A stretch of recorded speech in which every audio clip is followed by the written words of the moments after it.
Iran Israel war, क्यों पूरा middle east युद्ध में जल रहा है। कल्पना कीजिए, रात का समय है, आसमान में सायरन बज रहे हैं, मिसाइलें हवा को चीरते हुए शहरों की ओर बढ़ रही हैं, लोग बंकर में छिपे हुए हैं और सिर्फ एक देश नहीं, पूरा मिडिल ईस्ट युद्ध की कगार पर खड़ा है। लेकिन सवाल ये है, आखिर ऐसा क्या हुआ कि ईरान और इजराइल की लड़ाई पूरे मिडिल ईस्ट में फैल गई। क्या यह सिर्फ दो देशों का संघर्ष है या इसके पीछे दुनिया की सबसे बड़ी ताकतों का खेल छिपा है। आज के इस वीडियो में हम इस युद्ध के बारे में समझेंगे। ईरान इजराइल संघर्ष की पूरी कहानी, इतिहास, राजनीति, तेल और ताकत की वह लड़ाई जो दुनिया को बदल सकती है। ईरान और इजराइल की दुश्मनी नई नहीं है। 1969 में ईरान में एक बड़ी क्रांति हुई जिसे कहा जाता है ईरानियन रिवॉल्यूशन। इस क्रांति के बाद ईरान इस्लामिक गणराज्य बन गया और उसने इजराइल को अपना सबसे बड़ा दुश्मन घोषित कर दिया। ईरान का मानना है कि इजराइल मिडिल ईस्ट में पश्चिमी देशों को प्रभाव बढ़ाने का केंद्र है। दूसरी तरफ इजराइल को डर है कि ईरान एक दिन परमाणु हथियार बना सकता है। यही वजह है कि दोनों देशों के बीच दशकों से छुपी हुई लड़ाई चलती आ रही है। साइबर हमले, जासूसी, गुप्त ऑपरेशन, सब कुछ इस संघर्ष का हिस्सा बन रहा है। लेकिन हाल के वर्षों में यह संघर्ष अचानक बहुत तेज हो गया। इजराइल का दावा है कि ईरान तेजी से परमाणु कार्यक्रम को आगे बढ़ा रहा है। इसी डर की वजह से इजराइल और उसके सहयोगियों ने ईरान के सैन्य ठिकानों को निशाना बनाया। ईरान के लिए यह सिर्फ सैन्य हमला नहीं था, यह उसके सम्मान और शक्ति पर सीधा हमला था। और फिर शुरू हुआ बदले का सिलसिला। ईरान ने मिसाइल और ड्रोन से जवाब देना शुरू कर दिया। कई हमले सीधे इजराइल के शहरों की ओर भेजे गए। अब यह साफ हो गया था कि यह सिर्फ छिपी हुई लड़ाई नहीं रही, यह खुला युद्ध बन चुका है, प्रॉक्सी वॉर का जाल। लेकिन इस युद्ध की सबसे खतरनाक बात यह है, यह सिर्फ दो देशों तक सीमित नहीं है। ईरान के पास मिडिल ईस्ट में कई सहयोगी संगठन हैं और उनके पास हजारों रॉकेट हैं। जब ईरान और इजराइल के बीच तनाव बढ़ा तो ईरान के सहयोगी संगठनों ने इजराइल पर हमले शुरू कर दिए। इससे इजराइल ने भी ईरान के सहयोगी संगठनों पर जवाबी कार्रवाई की। यानी एक युद्ध अब कई देशों में फैल चुका था।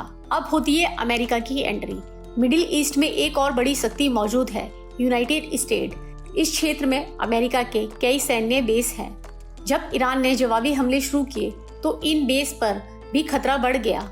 इसके बाद अमेरिका ने भी ईरान के कई सैन्य ठिकानों को निशाना बनाया। इससे युद्ध और ज्यादा जटिल हो गया। अब यह युद्ध सिर्फ ईरान और इजराइल का नहीं रहा।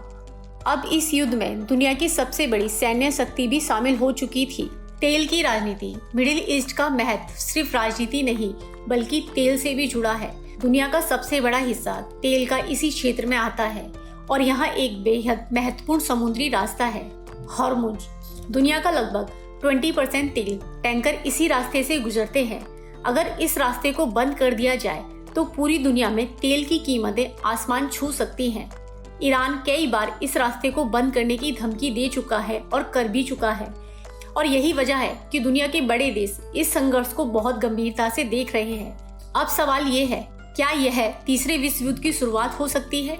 आज मिडिल ईस्ट में जो हो रहा है उससे दुनिया भर में चिंता बढ़ गई है, क्योंकि अगर यह युद्ध और बढ़ता है तो कई बड़ी शक्तियां इसमें शामिल हो सकती हैं, जैसे रशिया, चाइना, यूनाइटेड स्टेट। अगर ये सारे देश सीधे टकरा गए तो ये संघर्ष बहुत बड़ा रूप ले सकता है।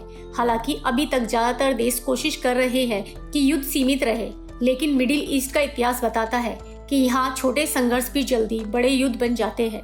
इस युद्ध का असर पूरी दुनिया में महसूस किया जा रहा है। सबसे पहला असर तेल की कीमतों पर। जब भी मिडिल ईस्ट में तनाव बढ़ता है तो तेल महंगा हो जाता है। दूसरा असर वैश्विक व्यापार। कई जहाज कंपनियां इस क्षेत्र से गुजरने से बच रही हैं। तीसरा असर है साइबर युद्ध। आजकल युद्ध सिर्फ जमीन और आसमान में नहीं लड़े जाते। कंप्यूटर नेटवर्क, बैंकिंग सिस्टम और ऊर्जा कंपनियां भी हमलों का निशाना बन रही है।